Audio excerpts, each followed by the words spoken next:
আসসালামু আলাইকুম রাহমাতুল্লাহ। হ্যালো গাইস, দেখেন আমার ভাইটা আমাদেরকে রান্না করতে দিতেছে না, ও নিজেই রান্না করতেছে আমাদের জন্য। তাও আবার নিজেই লাকড়ি চুলার মধ্যে কি সুন্দর করে, মানে এই লাকড়ি চুলা কিন্তু অনেক সুন্দরভাবে রান্না করতে পারে। তো ওর হাতের স্পেশাল রেসিপি হইতেছে আজকে টমেটোর ভর্তা আর সিম আর আলুর ভর্তা। ফরাত, আলু আর সিমটা দেখাও একটু খুলে। তো এই হলো আমাদের আমরা হচ্ছে গরিব মানুষ আলহামদুলিল্লাহ।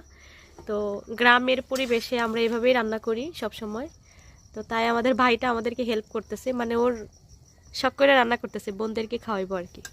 তো এই হচ্ছে আমাদের আলু আর সিম সিদ্ধ করা হয়ে যেতেছে, আর এদিকে টমেটোর ভর্তা। আর আমার ভাই নিজে এদিকে পেঁয়াজ কাঁচামরিচ সব কিছু কাটছে, রেডি করে রাখছে।